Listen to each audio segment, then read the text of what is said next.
edición presentaremos dos conceptos que atañen al desarrollo humano y que se deben clarificar a la brevedad posible: saber y ser. Parecen dos conceptos ampliamente conocidos y entendidos, pero la realidad es que no es así. Generalmente se desconoce que estos poseen una gran interdependencia entre ellos y que, a su vez, cada uno presenta diferentes niveles. Por ejemplo, se puede distinguir con facilidad que hay diferentes niveles de saber, o sea que hay personas que saben mucho o personas que saben poco, o hasta que existen estados intermedios. Pero por lo general, no se aplica esta distinción al concepto de ser. Pensemos como idea básica en la diferencia de nivel de ser entre un animal y un hombre, o entre un niño y un adulto, o entre un maestro espiritual y un asesino. Con frecuencia, a estas diferencias solo se les otorgan palabras o etiquetas, pero ¿qué palabra se asignaría a la diferencia entre un ser humano normal y un hombre o mujer altamente evolucionado? Por eso es importante señalar la gran interconexión existente entre el saber y ser.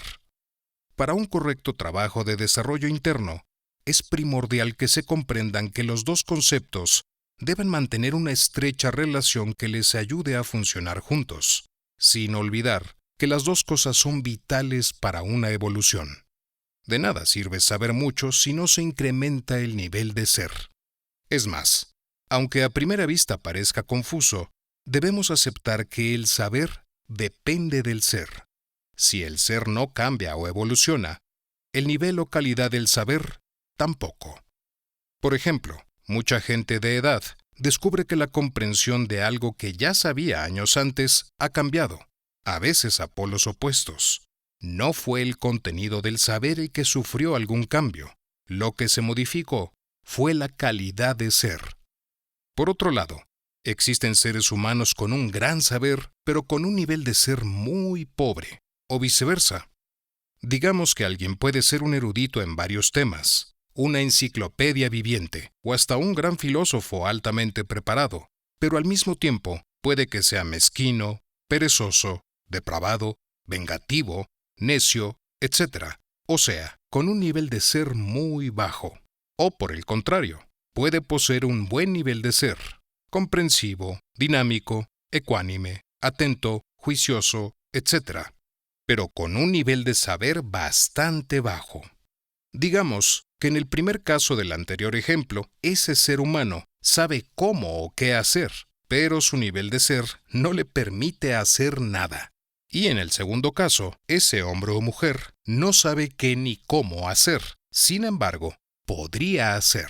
Antes mencionamos que, sobre todo en Occidente, la persona común no distingue las diferencias de calidad o nivel de ser, y mucho menos su relevancia. Piensan que un gran saber, o en su caso mucha información, basta para comprender la vida misma. El problema es que generalmente estas personas ostentan un nivel de ser muy escaso que no les permite siquiera imaginar que su conciencia también es de bajo nivel. Es más, como suponen que ya la tienen, nunca harán esfuerzos para adquirirla o mejorarla. Su propio saber no servirá ni será comprendido o aprovechado en ningún momento de su vida.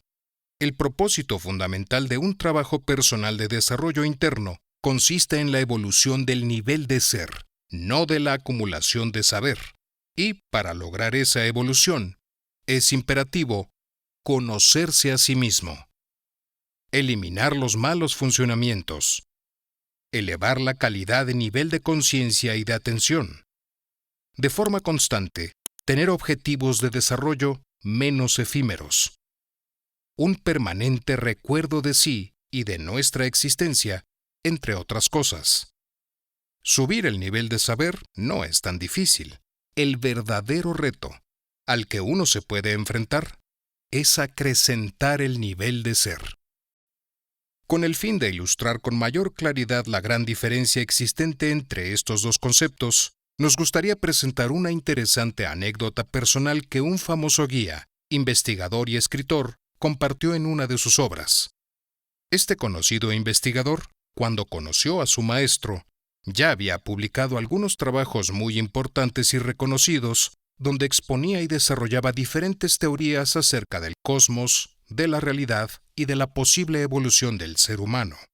En algún momento, el maestro le comentó al investigador que si él mismo pudiera comprender sus propios libros, seguramente él no sería el discípulo, sino el maestro. El mismo escritor aclara que solo años después comprendió esa afirmación. Cuando logró elevar su nivel de conciencia y de ser, se dio cuenta que la calidad de su saber había cambiado de significado y no de contenido.